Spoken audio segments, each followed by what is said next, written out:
Hey guys, in this video we're gonna talk about what hero should we invest into after you finish Sophia and Solo. As usual, remember to like the video, subscribe if you didn't already, and let's get into it. So pretty much a question that everyone has after they finish Sophia and Solo. And with Solo, I mean Solo 2 plus 26, just to finish all the talent at tier 3, so to get the last one at tier 3. You don't need to make Solo plus 30 if you don't want to. If you want, of course, go for that, but it's not necessary. Plus 26 is when I consider Solo finished already. So after you finish Solo and Sophia, everybody asks then these questions like, okay, which hero should I invest into? Should I go for Peerless? Should I go for Brienne? Should I go for Lilith, Desa? And in this video I want to talk about every light and dark hero that we have as an option and what are the pro and the con of everyone.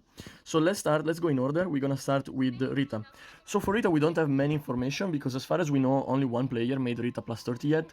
It looks like she deal a decent amount of damage, is good. Of course she's an assassin, so she was made for PvP. That's the main mode where you're gonna use Rita. Even if the kit is kinda interesting to make her also a frontliner in my opinion, but again, for now, from what we know, she's a good assassin, she has a decent damage, but if you want to invest into an assassin, I would say Peerless is a better option. So for now, I don't really see any reason to invest into Rita as a third light or dark hero after you finish Sophia and Solo. And then we have Peerless. So Peerless is the opposite. From what we know, Peerless is very good. She has a very good damage for PvP and also for PvE, so mod like Elemental Tower. She's not mandatory to finish Elemental Tower, obviously, but if you have Peerless plus 30, it's gonna make finishing all the elemental towers so much easier. You don't need her for like stage or stuff like that, or like the normal endless tower. She's gonna be useful for one of the God's Trial, obviously, the one that where all the mage get petrified all the time. So as a strong assassin, she's gonna deal a lot of damage. But the main reason that you want to invest Peerless is if you want to be stronger in PvP, especially in a Divine Tournament. I think for players that are into PvP, and also for players that are planning to make Brienne plus 30, this is a good option because she pair up very well with Brienne in my opinion, and she's very good at PvP. So I would say this is a very good option for a third light or dark hero. Then let's move on to Yongan. This is one of the most like interesting hero in the game because the opinion is very divided from what I see. A lot of people like this hero a lot and they think she's gonna be amazing at plus 30. A lot of people ignore her all the time and they don't care. They think it's not gonna be worth it. So I think from what we see, we saw a bunch of people already who have Yongan plus 30 in the game. From what we know, she's decent in everything. Like, she's good in PvP, she's good in PvE, but from what I've seen, it's not a game changer. Now, I would prefer to use her in PvE. I wouldn't go, like, if I'm interested in PvP, I wouldn't go for Yongan as a third option. I might go for Yongan as a third option if I want to have better score in God's Trial. In that case, I would invest into Yongan or Lilith. I did Brienne in my case, but I realized after making her plus 30 that Lilith or Yongan would have been a better choice, probably, most likely. I don't know because I didn't do it, and I don't have a chance to do it now, but probably I would have had like better score if I did one of these two characters, especially Lilith, but also Yongan. I think she's a very interesting choice for God's Trial. When it comes to Divine Tournament, she's not bad. The problem is that she's not as good as Sophia or Peerless. That's why I wouldn't pick her as a third option if you're into PvP, but she's definitely a hero that eventually you want to make plus 30 because she's very flexible. She can be used for pretty much everything. So it's my opinion changed a little bit after seeing a bunch of people making her plus 30. I underestimated her. I thought she was less useful than what she really is, but she looks like she's doing good for the people that made her plus 30. I don't think they regret it. So it's definitely a good choice. I wouldn't go again as a third option, but it's not bad. It's not bad. Then we have Brienne. So Brienne was my third option, so I already made her plus 30. She's another flexible hero. That means she's not mandatory for anything in the game, but she can do her part in both PvE and PvP.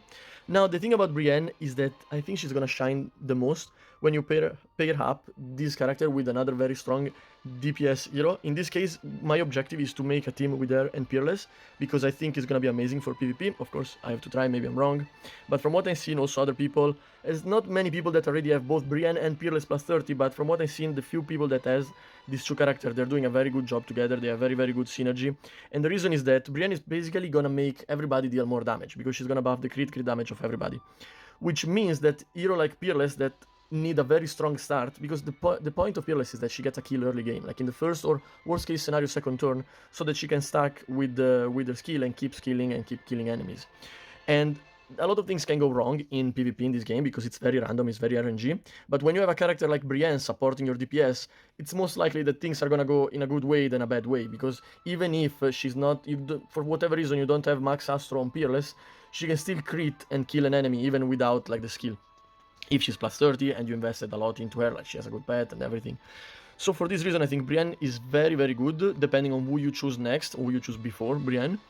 And again, it's a flexible hero. Like, you're not gonna make a team with Brienne, and the team is not gonna benefit from having her. But now that I made her plus 30 and I achieved Endless in every God's Trial, I've always been in the top 10, top 20 of Challenger from the first season, I would think maybe it's not the best choice as a third option for the hero. If I had to go for something now, knowing her, I would go for Lilith or Peerless. I wouldn't go for Brienne. But she's definitely a hero that eventually you want to make plus 30 because she's very, very good at pretty much everything. And she's also very, very tanky. Like, mine has more than 6 million HP. And so that means that sometimes, even when monster in, for example, God's Trial, they crit, she can tank the crit. Not always, sometimes they crit like 9 million, and of course she dies if she doesn't get the talent from solo. But a lot of times she can tank even a crit, so that's very, very good. It's also very, very good, obviously, in PvP. I use her as a frontliner, as a main tank in God's Trial, in one of my team, and she's very great. I put her up with Flora. As you may or may not know, probably you do, Flora can attack every hero at the same time with their basic attack when she's tier 3. So having crit rate and crit damage buffed with Brienne, and she attack everybody, and Flora already, she's like powered up quite a lot, it can be a very good amount of damage with just like a normal attack. Also, I'm starting to power up the relic that has normal attack damage buff. This combo between the three of them is like very, very good. I really like that combo. So it's very good opinion of Brienne. Still, I wouldn't choose her as a third option, but eventually it's a character that you want to invest into, especially if you choose to invest into Peerless and if you're into PvP in general. Then we have Desa. Okay, Desa is very good. If you see my tier list video, you know I have a very high opinion of Desa. But at the same time, there is nothing that he offered that I think, oh, okay, I should really go for Desa as a third option after Sophia and solo. Like, you don't really need Desa plus 30 after you make solo Sophia plus 30. Like, there are so many better options. And again, I really like Desa. I really think he has a good kit. He can do a lot of stuff other than healing. He has emergency healing. He has damage reduction. He has armor reduction. It's like very, very great. But is not something that you need as a third option. Like, if you want to go for PvP, you have better option. If you want to go for PvE, you have better option. It's one of those heroes that eventually you should level up plus 30, obviously, but it's not a priority, in my opinion. Then we move to the dark heroes. We start with Hooder, or Hodder, I don't know, Hooder probably. And so this hero is super interesting. Is very, very interesting because she has a kit that makes her very difficult to use her, in my opinion, because it's like they contradict each other.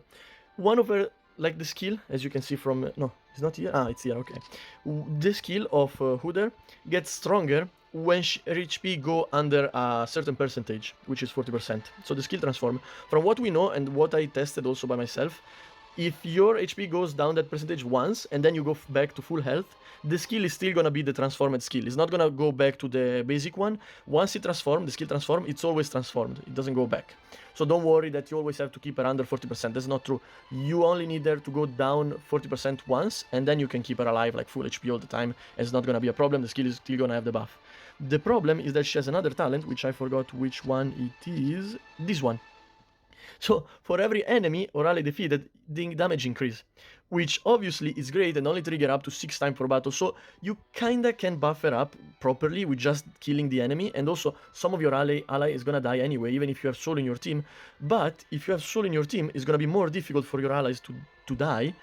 But at the same time, if you don't have solo, so you think, okay, maybe I'm gonna use her in a team where I don't have solo. Yes, you can do that, but if you don't have solo and you need her to go below 40%, maybe when she goes below 40%, she's gonna die. So, like, it's very difficult to use this hero properly, in my opinion. You're gonna have to make a team with a lot of damage reduction. Like, maybe you're gonna have Desa, you're gonna have Leonardo, you're gonna have all those heroes like Hadran, Lilith. If you can make a strong team of plus 30 heroes with damage reduction, and they have somehow, like, they can absorb the damage, they can make your heroes survive longer, that is great, because you can go down 40% without Hooder dying, but at the same time you don't make the other hero immortal with solo talent, so you can use her properly. But I think it's gonna be kind of difficult, and it's not worth the trouble, in my opinion. She has an amazing silence, especially for PvP, is so good. This hero has probably so much potential if you can make a very, very good team for her in PvP, but is it worth it as a third option when you probably don't have a lot of heroes plus 30 already that can help and support her as a team, nah, it's not worth it. I don't think it's worth it. Eventually, more like late game, when you have all your non-light and dark hero plus 30, then she's a very good option because you can make a lot of interesting team. But as a third light and dark hero, no, it's too difficult to pull off a good team with her if you don't have like a lot of experience in the game and your hero are not in a good place. But still, it's a very interesting character. I really like her kit. Then we have Fenrir. Again, Fenrir, if you watch my video, I always say that I really like her design, is very interesting character, and she has a kit as an assassin to focus primarily on priest, but you don't need it. Like, it's kind of sad. Okay, in Divine Tournament, yes, there are some team with Lilian that are very strong, and only Lilian survive, and then the spirit of the enemy team kill your team, even if Lilian is not making any damage and she's just tanking and refilling her HP all the time. Okay, in that case, Fenrir would be like a lifesaver. But other than that very specific situation, you don't really need Fenrir. And if you want an assassin for PvP, you have better option, like Peerless and also Rita at this point is a better option than Fenrir in my opinion. So yeah, it's very sad, because again, I really like the character, and I really like the design and the kit and everything, but absolutely is not a character for like a third option to invest into. And I don't even think it's like, maybe when you have almost everybody else plus 30, you can go for Fenrir, but I don't see any priority on this character, unfortunately. Then we have Lilith. Lilith is a character that I regret not investing into. I think Lilith plus 30 is an absolute monster. Like, the damage that she can tank and also absorb, like, when you put her in your team and you want to make her survive, make them survive longer, even if you don't have solo, she does such an amazing job at that. And she also does an amazing, so that's for PvP, but also she does an amazing job in PvE. Like, I would bet my score in God's Trial would be so much better if I had a plus 30 Lilith instead of a plus 30 Brienne. I still don't regret too much investing into Brienne, because I'm investing into Peerless now, and I'm sure it's gonna be a better match having Brienne and Peerless together than Lilith and Peerless. But again, if you overall don't care that much about PvP and you just want to progress easier in the game, which could be PvP or PvE, Lilith is a very good third option in my opinion.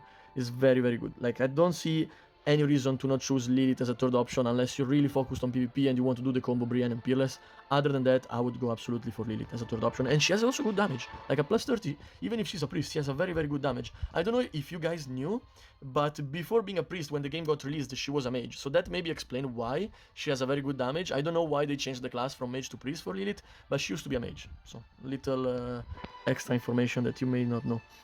Then we have Gangl, or Ganglot? I don't know, man. You already know, like, my accent and my pronunciation of English is bad, so don't get surprised if I mess up any name. And okay, this character again, I really love her weapon. I'm a sucker for like character that use a sight. It's so cool.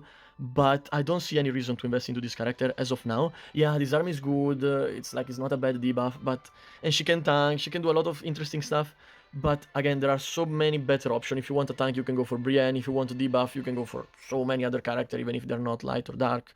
And right now, I don't really see a place for this one. Again, it's one of those characters that eventually you can make plus 30, but I didn't see anyone making this hero plus 30. So unfortunately, I don't think it's a very good option for a third hero for investment into light or dark. And yeah, that's it about her. It's hopefully we're gonna see more of her in the future, and someone is gonna make her plus 30, and maybe she's gonna be super strong and it's gonna change my mind. But for now, yeah, no, it's not a good option. Then we have Dracula as the last one. So Dracula is one of those heroes that, again, like Jormungand, some people love him, some people hate him. I'm not a huge fan of Dracula. I think if you want an assassin, you have so many better options, like Peerless, and even Rita, in my opinion, is better than Dracula. His kit is very particular. You can make him a frontliner. You can do some very interesting team with him, and for example Victoria, if you have everybody plus 30. But I don't know, man, it's just not worth the trouble. I saw a lot of people with a plus 30 Dracula, and it's never one of those heroes that you say, oh no, like, he has a plus 30 Dracula, I don't know if I want to challenge his team. It's like, nah. I'm more afraid of like a plus 30 Lilith or a plus 30 Peerless or even a plus 30 Brienne. Dracula's never been a problem in PvP. It doesn't do anything too much special in PvE either. So I don't really see, unless you really like the character and you bought the pass and you really want to make him plus 30, yeah, go for it, absolutely. But yeah, I don't really see a reason to make him plus 30 as a third option. You can do it overall, like after you finish other hero, you can obviously make him plus 30, it's gonna be worth it at that point. But early as a third option, no, I don't think it's worth it. I don't think it's a good idea. So that's it for the video.